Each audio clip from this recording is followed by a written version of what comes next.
It was a quiet Tuesday morning at Millie's Diner, a small-town cafe off Route 29 in Ohio. The sun had barely risen, and the smell of bacon and coffee filled the air. Emily Carter, a 26-year-old waitress with tired eyes and a soft smile, tied her apron and whispered to herself, "Just one more shift, Em. You've got this." She was saving every dollar she could to take care of her sick mother and keep their lights on. But that morning, everything would change. A roar of engines shattered the calm. 6 bikers pulled into the parking lot, leather jackets, tattoos, loud laughter.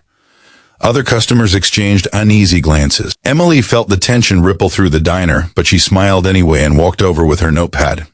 "Morning, folks. What can I get y'all today?" They grinned, surprised by her warmth. One of them, a broad man with a gray beard named Rick, chuckled. "Most people act like we're about to rob the place. You're different." Emily laughed softly. "You look hungry, not dangerous." They ordered pancakes, eggs, and endless coffee refills. Emily chatted with them like they were old friends. By the time they left, they'd tipped her a crisp $100 bill, saying it was for her kindness. But her boss, Mr. Landry, wasn't smiling. When Emily turned around, he was standing with folded arms and a scowl. "We don't serve their kind here," he said sharply. "They scare off regular customers. You just cost me business." Emily's voice trembled. "They were respectful, sir. They paid well, and you're fired," he snapped. "Clean out your locker." That night, Emily sat on the edge of her bed, the $100 bill in her hand, tears blurring her vision. Her mother called weakly from the next room, asking if she was okay. Emily forced a smile she didn't feel. "Everything's fine, Mom. Just a rough day at work." She didn't sleep much. The thought of losing her only source of income, her lifeline, haunted her. If you believe true kindness always finds its way back, please tap the like button now and subscribe to support more stories like this. The next morning, she went to the diner to pick up her last paycheck.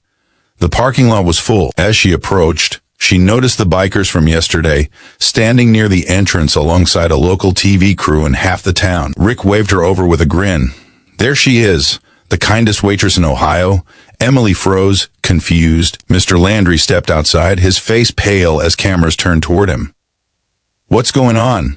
she whispered. Rick explained, his voice steady but full of emotion. "We're not just bikers. We're veterans. We ride for Hearts on Wheels, a non-profit helping struggling families of vets. Yesterday, your kindness reminded us what we fight for. We looked you up, found out you take care of your sick mom and work double shifts. Then we heard you got fired for being kind to us." The crowd murmured. Cameras clicked. Rick turned to the news anchor.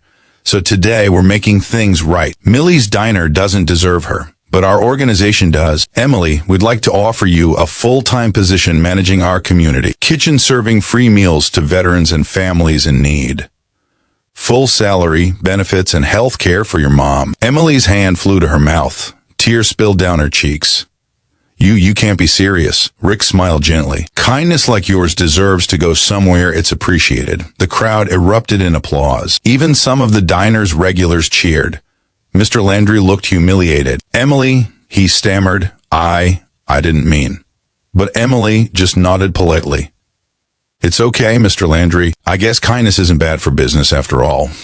That afternoon, Emily stood beside the bikers at their new kitchen, wearing a clean apron and the brightest smile she'd had in months. As she served meals to veterans and children, she realized something profound. Losing her job hadn't been the end. It was a doorway. Sometimes, she thought, life takes away what you think you need to make room for what you truly deserve. By evening, the story had gone viral. "Waitress fired for serving bikers finds new family among veterans." The headlines read. Donations poured in to support the kitchen and Emily's mother's treatment. Reporters asked Emily how it felt to go from being fired to becoming the face of a kindness movement. She said softly, "I didn't do anything special.